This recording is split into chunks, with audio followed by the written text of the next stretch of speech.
Assalamualaikum warahmatullahi wabarakatuh. Nama saya Sayyidah Karimah. Saya nomor absen 5, NIM 210203110005.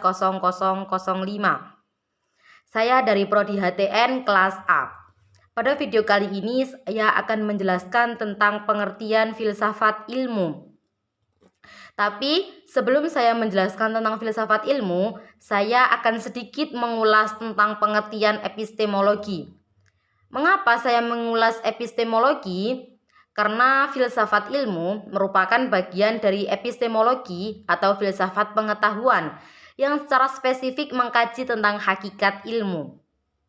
Baik, epistemologi adalah bagian dari filsafat yang membicarakan tentang terjadinya pengetahuan, sumber pengetahuan, asal mula pengetahuan, batas-batas dan metode, dan kesahihan pengetahuan.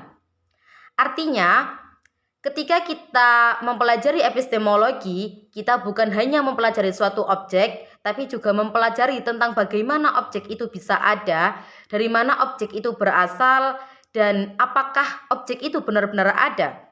Misal, kita punya mobil. Nah, jika kita mempelajari secara epistemologi, berarti kita mempelajari, mobil itu berasal dari besi yang dileburkan. Berarti kita harus memakai metode atau cara seperti ini agar bisa memproduksi mobil-mobil yang berkualitas. Ternyata mobil itu benar adanya. Seperti itu.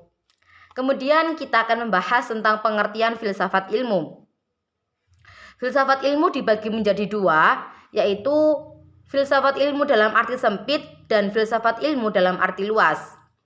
Dalam arti sempit yaitu menampung permasalahan yang bersangkutan dengan hubungan ke dalam yang terdapat dalam ilmu, yaitu pengetahuan ilmiah dengan cara mengusahakan serta mencapai pengetahuan ilmiah. Artinya, jika kita mempelajari tentang pengertian yang sempit, kita tidak hanya mempelajari objek yang ada, tetapi kita juga mempelajari objek itu lebih dalam.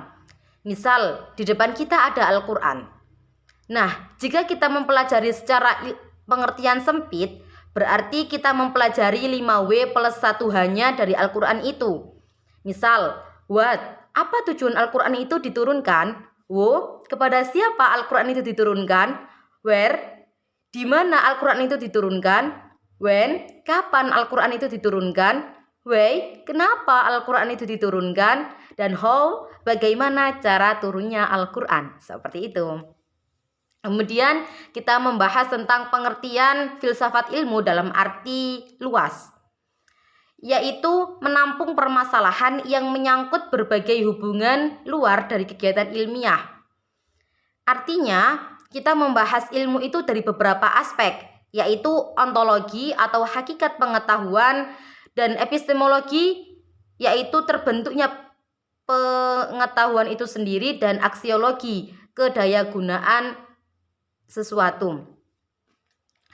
Artinya, seperti contoh yang Al-Quran tadi ya, kalau kita membahas tentang pengertian secara luas, berarti kita itu mempelajari tentang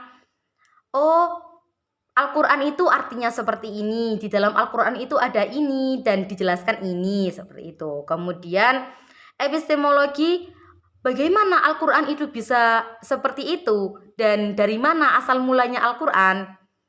Kemudian jika kita membahas aksiologi, kita itu membahas tentang apa sih gunanya Al-Quran, kenapa kok sampai Al-Quran itu bisa diturunkan.